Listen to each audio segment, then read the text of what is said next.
Hi everyone, it's Heidi from flutterbyheidi.co.uk, back again with another project for you, and this time it's a cute little gift box with a tag on the top which houses a lovely wild rose hand cream. This is the most beautiful cream out, and made using lovely organic rose hips, and you can see here there's lovely sort of reds and sort of dark blue of the borage and pinks, and I just thought that was my inspiration really for my card. So I've used some rose red and night of navy and some of the stamps from the Petal Palette stamp set as well. So the sort of final box size is about 2 by 4 by 1 1/4 inches, so sort of 2 inches wide by 1 1/4 by about 4 inches, 5 by 10 by 3 centimetres, and it's, you know, quite a good size box. And then obviously just that nice little bit on the top. I use these obviously for my Yes Please gifts for my Neil's Yard customers, and I just like to pretty them up a little bit, make them look a little bit more interesting. And I've used obviously our blends on here just to finish that off as well. So let's get on with the making, and I'm starting off with some, I'm going to do one exactly the same, some Night of Navy cardstock, and I'm going to trim this down to 4.5 inches wide. Now that means you've still got a good size piece which is perfect for matting and layering. So 4.5 inches by the full 11 3/4, that's UK A4 size. And we're going to then do some scoring. So, excuse me, I've got a bit of a frog in my throat at the moment. So we're starting scoring at 3/4 inch. So I do that on the right hand side, then flip it round to do the other bits of scoring. So that's then 4 3/4 inches, 6 inches, 10 inches and 11 1/4 inches, and that's the little tuck-in flap for us. Turn it to portrait, so short edge at the top, and you're going to score that at 1 1/4, which again I'm just doing on the right hand side here, and 3 1/4.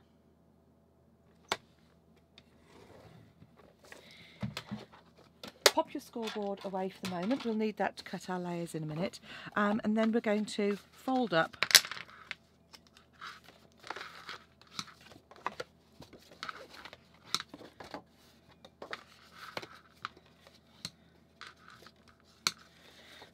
you actually don't need to score. That slightly longer one, don't score it as I've done, because actually that's where it's just there to give us a line to cut away on the side. So now we're going to do some trimming, and you're going to come down where there's the slightly longer score, because that's our part here. So our slightly longer score is this one here, so we just want that as it is. And we're going to trim those away, just trim those square as well. And that's where we're going to be punching shortly. On the long edge, cut up on our middle panel and notch out on that central smaller piece. Do the same on the opposite side, so cut straight and just notch out on those smaller pieces.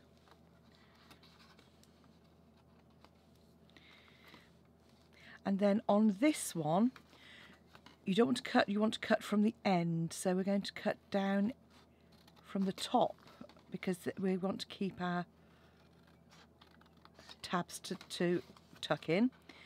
Trim away the little squares on either side and notch out on those tabs.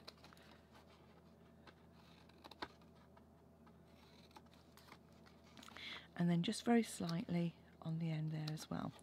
So if I lay that out, you can see our slightly longer tab, we've just cut the small squares away. On the small tab, we've cut the 2 little squares, and we've made our tabs at this end with tabs in the middle. Okay, pop that to one side in a moment because we're going to do our punching. So pop the sides in, take your tag topper punch, and that will literally just slide in all the way. You'll see, if you turn it over, you can see it all the way to the side, and punch. And you're only punching through the top layers, so it's nice and easy to punch. So that's our tag at the top. Pop it to one side. We're now going to do our layers. So you want to start off with a piece of, I've used rose red, and that's going to be 3 7/8 by 1 7/8. So the 7/8, for those of you, so half is this big mark here, 3/4 is the next one, and in between you've got 16, so you've got 4 little marks. So it's the next size down, which is probably covered up by that little bit of glue there. So hopefully it is coming from the 2 just by 1. So that's our 1 7/8. And it's by 3 7/8. So that's the same equivalent on the top here. Okay, so that's our layer for the front of our box. So that's this one here. And then we're going to cut some very vanilla as well. And our very vanilla is just a smidge smaller again. So for that, you're going to cut a piece that is 1 3/4 by 3 3/4, and that's our piece. And you'll see that just gives a very narrow little border around our card. On with the stamping. Because I'm going to be using our blends, I'm going to be using the Memento black ink, and I'm just going to stamp our flowers on the top edge here, just coming in slightly, make it a little bit different, and then our sort of more trailing flowers,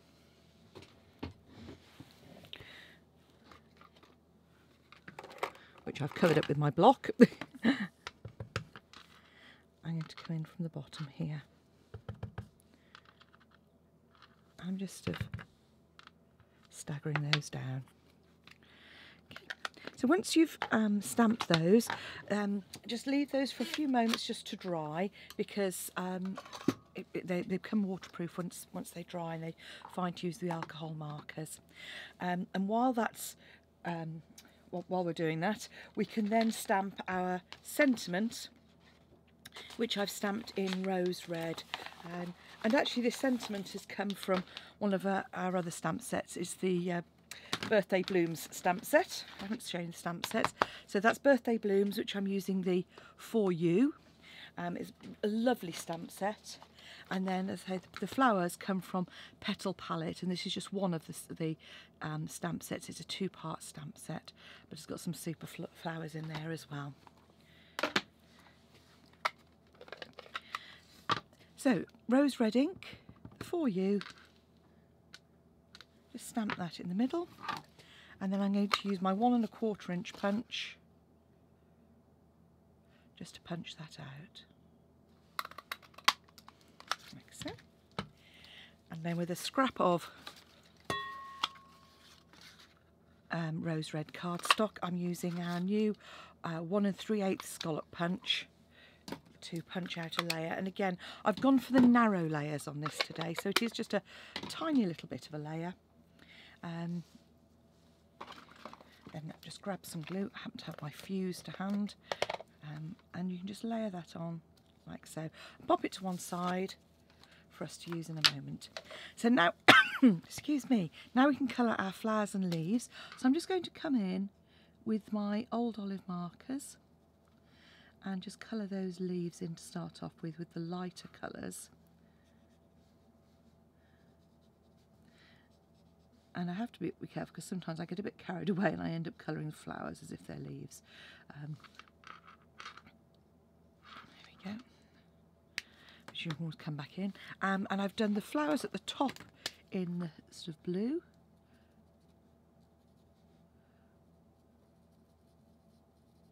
And these are the Night of Navy markers.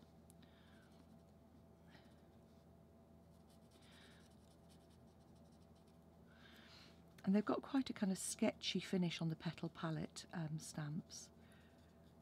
They're not sort of particularly solid lines. but that just helps with when you're doing your blending as well. I'm going to come in with these flowers. I actually used pink pirouette over the top of all the flowers, and then I just came in with just a little bit of the light cherry cobbler, and I just put a little bit around the bottom there. Now, so that looks sort of almost quite harsh to start off with, so this is where you find using the markers is really good, because you can come in and sort of blend that away. So I shall come in now with my lighter one, and you see, just blend that in a little bit more, just soften it.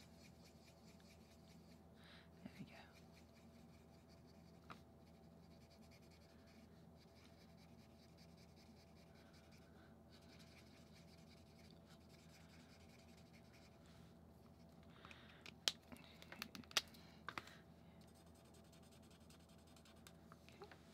And then we'll do the same with the blue on the top ones, so I'm just going to come in with my darker one on those spaces I've left sort of blank. And I've stuck to the lines a bit more with these ones, because the navy is quite dark. I was looking around, I have actually found in the birthday bouquet stamp set some more sort of borage type flowers, but I hadn't got those to hand at the time, so I thought I'd stick with the design that I'd started out with, and then just come in and blend over the edges of those, just again to sort of soften it.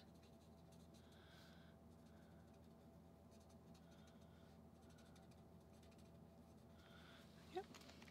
And that's our panel. As I've got my fuse out, obviously you could use your snail, but I'm going to just pop. So this panel is going, if you think about when the box is folded, is going on this front panel here. So it's often useful, before you stick it down, just make sure you're aware of how that's going to be on your final box, otherwise you could end up sticking it on the wrong piece. Then pop your layer on the top there. Going to pop a dimensional on the back here, and I've deliberately offset that. I've put there you go. You see, I've done exactly what I said not to do. I've actually put the flowers the other way around. But hey, there we go. So there's our box. Now to construct our box, now I'm just going to reinforce those creases. I usually like to keep these small tabs tucked inside, in between the two layers. So what I do is I put some glue on the outside of these tabs, like so, because they're going to stick to the inside here.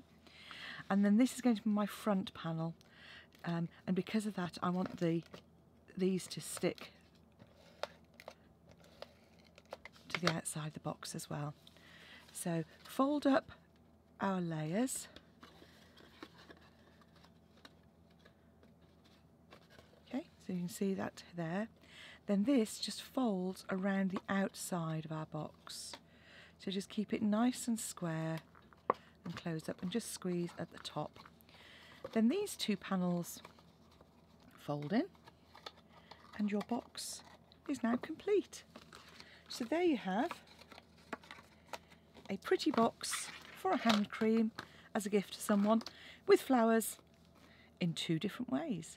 I hope you enjoy making this, and that you can make something similar for your friends too. Thanks for watching. If you want to buy any products from me, either Neil's Yard or Stampin' Up, please visit my blog, flutterbyheidi.co.uk, and my Stampin' Up shop is heidismith.stampinup.net, or follow the links below. Thanks for watching. Come back and see me soon. Bye now.